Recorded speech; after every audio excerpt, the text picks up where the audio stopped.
सब सर बिगड़ गया मेरा। बहुत अरमान रखे थे हम, तब से मेरी हालत बहुत ख़राब हो गई है। सोचे मेरी बहू आएगी, सपना रहेगा, तो सपना टूट गया। तो हमारे पिताजी, माताजी, दादाजी तीनों लोगों ने लड़की के बाप के, लड़की के भाई के पैर पकड़े, कहा जो गलती हुई उसके लिए हम माफ़ी मांगते हैं। जो गलती हुई है हम उसको आगे देखेंगे, आप कहिए तो हम वो कर दें, नाश्ता पानी का दूसरा इंतजाम कर दें।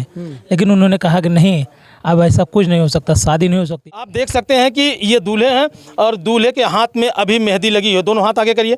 इनके हाथ में मेहंदी लगी हुई है, इनके हाथ की मेहंदी छूटी नहीं। नमस्कार, आप देख रहे हैं पूर्वांचल युग जौनपुर। अभी मैं हूँ जनपद सुल्तानपुर में। आप तमाम चर्चाएं सुन रहे होंगे, कभी सास दामाद के साथ भाग जाती है और कभी जो है शादी होते होते लड़की भाग जाती है और कभी सिंदूर दान के बाद भी लड़की भाग जाती है। लेकिन यहाँ जनपद सुल्तानपुर में एक ऐसी घटना सामने आई है जो आप सुनेंगे तो आपके पैरों तले ज़मीन खिसक जाएगी। एक गरीब परिवार किस तरह से शादी करेगा, किस तरह से अपना परिवार चलाएगा, अब क्या भरोसा रह गया, क्या उम्मीद रह गया कि जिससे उनकी शादी तय हो रही है वो होने वाली दुल्हन है। हमारे फ्रेम में आप देख रहे होंगे, ये बैठी हैं, ये दूल्हे की माँ है और ये दूल्हे के दादा हैं। उधर जाए कैंडुला लगा हुआ है हाथ में, देखिए दूल्हे हैं, उनके उसके बगल में उनके भाई हैं और उन्हीं के बगल में उनके पिताजी हैं। और आपको बता दें साहब कि इनकी 8 तारीख को शादी थी। अभी जो हाल के 8 तारीख बीते हुए हैं, 8 मई को इनकी शादी थी और इनके द्वारा जनपद सुल्तानपुर में एक हॉल बुक कराई जाती है और उस हॉल का सारा खर्चा जो है वर पक्ष वहन करने के लिए तैयार होता है। जैसा कि वर पक्ष का कहना है, दूल्हे राजे के पिता का कहना है कि लड़की गरीब परिवार से थी, इसलिए हम लोगों ने हॉल बुक किया। तो यहाँ हॉल बुक हुई, बारात इनके घर से गई, वहाँ से दोस्तपुर की जो दुल्हन थी वह भी सज धज करके हॉल तक पहुँची। आगे का क्या माजरा हुआ, बस इतना बताना चाहेंगे कि स्थितियाँ ऐसी आई कि लड़की के पिता ने कहा कि पहले दूल्हे की सारी प्रॉपर्टी हमारी बेटी के नाम करो, उसके बाद शादी होगी। क्या सच्चाई है, क्या बातें हैं, सबसे पहले हम जानने का प्रयास करेंगे दूल्हे से। आप देख सकते हैं कि ये दूल्हे हैं और दूल्हे के हाथ में अभी मेहंदी लगी है। दोनों हाथ आगे करिए। इनके हाथ में मेहंदी लगी हुई है, इनके हाथ की मेहंदी छूटी नहीं है। उसके पहले इनके हाथ में कैंडुला लग गया है। अब इनका इलाज चल रहा है। अब आप समझ सकते हैं इलाज क्यों चल रहा है कि इन्होंने ख्वाब देखा होगा कि मेरी पत्नी आएगी और मैं इस तरह से, इनके भी अरमान थे, ये भी सपने सजाए थे कि मेरी दुल्हन आएगी, मैं फला फला चीज़ करूंगा। लोगों का एक सपना होता है। क्या नाम है आपका? दीपक मोदनवाल। दीपक जी, आपकी शादी कितने महीने पहले तय हुई थी? लमसम 5-6 महीने पहले। आपके अपने पत्नी से कभी बात की है, जो होने वाली आपकी पत्नी थी? कभी नहीं, एक बात दिन नहीं होता था?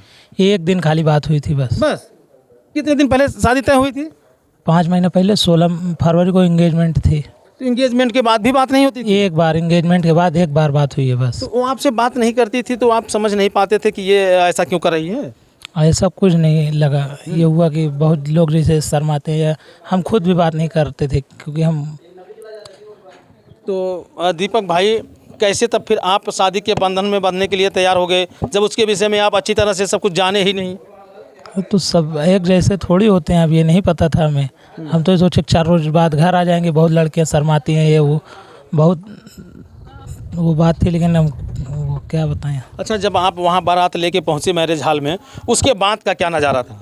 जब हम गाड़ी लेके पहुँचे मैरिज हॉल, गेट के बाहर गाड़ी खड़ी थी, अंदर से आवाज़ें आ रही थी कि हमारी इज्जत चली गई। वो बोले कि हमारे बाराती की कोई इज्जत नहीं हुई, ना नाश्ता सही था, ना खाना सही था, कुछ नहीं यहाँ सही है। तो हमारे पिताजी, माताजी, दादाजी तीनों लोगों ने लड़की के बाप के, लड़की के भाई के पैर पकड़े, कहा जो गलती हुई उसके लिए हम माफ़ी मांगते हैं। जो गलती हुई है हम उसको आगे देखेंगे, आप कहिए तो हम वो कर दें, नाश्ता पानी का दूसरा इंतजाम कर दें। लेकिन उन्होंने कहा कि नहीं, अब ऐसा कुछ नहीं हो सकता, शादी नहीं हो सकती है, हमारे लोग की कोई इज्जत नहीं है। और उसी दौरान लड़की 3-4 लड़कों के साथ गाड़ी में बैठ के वो चली गई। अच्छा, गलतियाँ वहाँ क्या हुई थी? आप लोगों से गलतियाँ क्या हुई थी? गलतियाँ तो हमारी, जो हम जो चाहते थे हम अपने हिसाब से तो अच्छा किए थे, नाश्ता पानी का इंतजाम। उनके हिसाब से क्या गलती हुई? उनके हिसाब से खाली एक ओढ़र लगाएं और ऐसा कुछ नहीं है। नाश्ता पानी सब सही चल रहा था। आप मोहल्ले से पूछ सकते हैं, 1500 की लमसम भीड़ थी। आदमी, गांव के लोग ढेर खा भी चुके थे। ये करीब 9-9 का मामला है ये। अब आप समझ सकते हैं कि दूल्हे के पिता लड़की के पिता के पैर पड़े, दूल्हे की माँ लड़की के पिता के पैरों पर गिर पड़ी, दूल्हा पैरों पे गिर पड़ा, दूल्हे का भाई पैरों पे गिर पड़ा, लेकिन उन लोगों का दिल पसीजा नहीं और दुल्हन को लेकर के फरार हो गए। और अब इनकी हालत ये है कि इस दुल्हन के वियोग में इनकी क्या दशा हुई है, सम्मान के कारण इनकी क्या दशा हुई है। अब ये जब से आए हैं घर पे तब से ही ये बेहोश पड़े हैं। अब ये दूल्हे की माता जी हैं, इनसे भी हम जानने का प्रयास करते हैं। क्या नाम है आपका? सुधा। सुधा जी, आपकी बच्चे की जो शादी पड़ी थी जिस लड़की से तय हुआ था, उस लड़की से आपसे बातचीत होती थी? खाली एक दफ़ा हुआ था बात, बस 5 महीने में सिर्फ एक बार? एक बार। वो अपने मन से नहीं कर रही थी, हम खुद मिलाते थे फ़ोन। तो फिर काहे आप शादी करने के लिए तैयार हो गए जब उसके विषय में अच्छी तरह जानी नहीं? हमको थोड़ी पता था सर ऐसी है वो, हमको नहीं पता था। जो नई नवेली लड़की होती है जिसकी शादी पड़ जाती है, किसी से बात करे या ना करे, लेकिन सासू माँ से या अपने होने वाली ननदों से तो बात तो ज़रूर करती है। वो नहीं करती थी वो, नहीं, अपने तरफ से फ़ोन कभी नहीं मिलाती थी वो।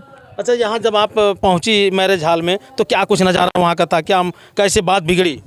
हम तो जब पहुँचे तो भद्दड़ मची थी सर, बारात लेके। दूल्हे के गाड़ी आगे गेट पे खड़े थे, सब लोग इंतजार करे दूल्हा उतारा जाए। उन लोग दूल्हे उतारने के लिए तैयार नहीं थे, अंदर भद्दड़ मचाए थे। हमको नाश्ता नहीं मिला, पानी नहीं मिला, ये नहीं मिला, बाकी सारी व्यवस्था हुआ था वहाँ पर। फिर भी उन लोग को पैर भी पकड़े हैं हम, भैया गलती हो गई, दोबारा भी नाश्ता मंगा देंगे। कौन पैर पकड़ा? मैं भी पकड़ी पैर, मेरे आदमी भी पकड़े, मेरे ससुर जी भी पकड़े, नहीं माने वो। कहे जो हो गया तो हो गया, अब नहीं, अब शादी नहीं होगी। लड़की 4 लड़के के साथ निकल गई हो। अंदर गए तो लड़की पता नहीं है, गेस्ट हाउस में लड़की नहीं है। अच्छा, लड़की किसके साथ गई थी? लड़के के साथ गई, 4 लड़के थे। क्या लड़के वो आपके जानकारी में थे कि जो उसी के घर के थे? उसके घर के नहीं थे लड़के, नहीं, वो लड़के उसके घर के नहीं थे। उसका खाली एक ही भाई है, वो अंदर था, झकभक कर रहा था अंदर। जी, आप भी तमाम सपने देखे होंगे कि मेरी बहू आएगी, यही कमरा होगा, यही व्यवस्था होगी, इस तरह से मैं बहू को रखूँगी, इस तरह से मेरी सेवा करेगी। अब सब धरा का धरा रह गया। सब सर बिगड़ गया मेरा। बहुत अरमान रखे थे हम, तब से मेरी हालत बहुत ख़राब हो गई है। सोचे मेरी बहू आएगी, सपना रहेगा, सब सपना टूट गया। लेकिन सामान में इतना तमन्ना लिए थे हम, सब टूट गया मेरा। अब आप समझ सकते हैं कि एक माँ का दिल होता है जो बहुत ही कोमल होता है। वह बहू को भी अपनी बेटी समझती है, अपनी बेटी ही समझ करके बहू को अपने घर में ला रही थी, लेकिन वह बहू इस कदर इनके साथ कर दी। अब कभी भी भविष्य में अगर इन्हें अपने बच्चों की शादी करना होगा तो ये 1000 बार सोचेंगी, उसके बाद फिर शादी जैसे मंजर को देखेंगी। अब दूल्हे के दादाजी हैं, इतनी उम्र में हैं, इनकी पुत्रवधू जब रो रही थी तो इनकी आंखों में भी आंसू आने लगे। दादाजी, आप भी वहाँ बारात में सम्मिलित थे? हाँ भैया। तो क्या कुछ मामला था? मामला बस यही रहा कि यानी वो आए और अपना अंदर गए जहाँ उनको रुकने का दिया गया था जगह, तो इधर उधर अपना देखे गए थे। कहीं तो व्यवस्था यहाँ की नहीं है मेरे मन की, क्या क्या सजाए हैं आप, ये तो जो है नहीं बिल्कुल ठीक नहीं। हम कहा भाई नहीं ठीक है, तो हम जैसे कहा वैसे कह दी, मगर समय लागे थोड़ के, समय दिया कह दी, कहे नहीं समय नहीं है, अब जो है नहीं ये काम नहीं होगा, वो सर हो गया। अब लड़की जो है शादी नहीं करनी चाहती है, तो हम कहा भाई ये तो कोनो बात ना हो, शादी नहीं करा चाहत, अब शादी नहीं करा चाहते इतना बड़ा ये जब प्रोग्राम जो कीन रहा है तो काहे कीन गया है, शादी खातिर कीन गया है। अच्छा, ऐसा सुनने में आ रहा है कि जो है ये दूल्हे के दादाजी हैं, पिताजी नहीं, दूल्हे के दादाजी हैं, यह भी लड़की के पिता के पैरों पर गिर पड़े। क्या आपने भी लड़की के पिता के पैर पर गिरा? हाँ भैया, तो ऐसे रहा। तो फिर भी उसका दिल नहीं पसीजा? नहीं, हम कहा भाई किसी तरीके से तो नहीं ये इज्जत बच जाए। भाई ये तो भी बदनामी होती है कि यहाँ आई बारात लौट गई, लड़की लेकर चले गए वापस, तो ये तो भाई बदनामी की वजह से कि यानी काम बन जाए किसी तरीके से। अब आप समझ सकते हैं कि परिवार का कोई सदस्य ऐसा नहीं था जो लड़की के पिता के पैरों पे नहीं गिरा, उसके बावजूद भी लड़की के पिता का दिल नहीं पसीजा।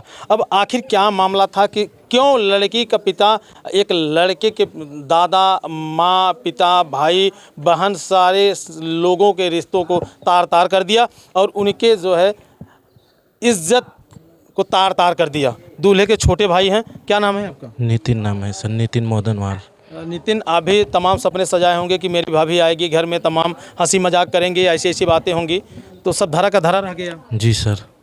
कभी आपसे बात हुई है होने वाली भाभी से? नहीं, कभी नहीं हुई सर। जब फ़ोन हम ही करते थे, उनकी माँ उठाती थी लड़की की, अब जब बोलते थे भाभी से बात कराओ तो बोलती है और शर्माती हैं। एक दिन कभी बात भी की तो खाली हाल चाल हुआ, उसके बाद तुरंत धर दी फ़ोन। तो मैं बोला बात क्यों नहीं करती उनकी लड़की माता से? बोले वो हमारी लड़की शर्माती है। हाँ, तो शर्माते शर्माते सारा सिस्टम खराब कर दी। सारा सिस्टम ख़राब कर दिया सर। अच्छा, वहाँ कैसे बात बिगड़ी, कुछ बताएंगे आप? सर बात आज के दौर में जो शादी में जितना खाना नाश्ता सब रहता है उतना सब व्यवस्था थी, मगर खाने के बाद अंदर अब क्या उनका मैटर बना वो उसको नहीं जानते। नाश्ता किए, पानी पिए, सब कुछ किए बैठ के। नाश्ते में जो जो रहता है, छेना राजभोग जो रहता है, चाउमीन टिकिया फुल्की सब थी, बिस्कुट सब सामान था, जो जैसे सबके शादी में रहता है वैसे था। मगर नाश्ता करने के बाद अंदर क्या मीटिंग बनी इनका सबका, उसके बाद लड़की उठी, चल पड़ी लड़की। तो लड़के 2-4 थे, उस पर वार्ड कप बैठा के ले गए। तो मैं बोला कहाँ जा रही है लड़की? तो बोले लड़की की तबीयत ख़राब है, लड़की को अस्पताल ले जा रहे हैं। तो मैं बोला ठीक है। कुछ देर बाद फिर ये होने लगा, भद्दर होने लगी, भाई देर होने लगा कि ये क्या मामला है।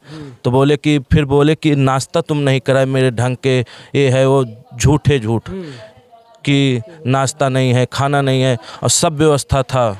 कोई ये नाश्ता खाने को लेकर के विवाद हुआ, बारात वो लड़की लेके चला गया कि और कोई बात तो नहीं है जो आप लोग छिपा रहे हैं? नहीं, बात कोई नहीं छुपा रहा हूँ, बात सब ऐसे सब उसका वीडियो बनाए, ऐसा कोई वो नहीं है कि छुपाने वाली। जैसे व्यवस्था सबके मन रहता है वैसा व्यवस्था, खाली बस ये बहाना है कि नाश्ता पानी का, और अच्छा, कोई आप लोगों ने मैरिज हॉल क्यों बुक कराया था?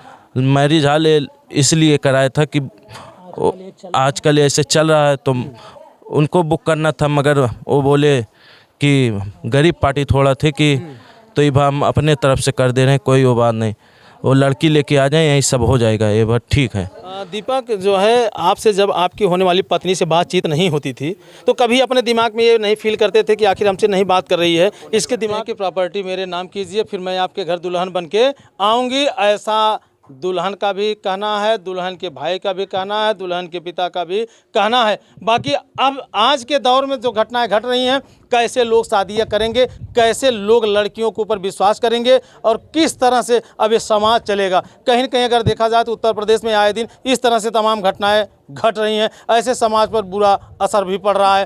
तो दोस्तों, ऐसे लोगों को देखने के बाद, ऐसे इन लोगों के विचारों को जानने के बाद आपको कैसा प्रतीत होता है, कमेंट करके आप अपनी राय जरूर दीजिएगा। मिलते हैं किसी नेक्स्ट खबर नेक्स्ट वीडियो में। जय हिंद।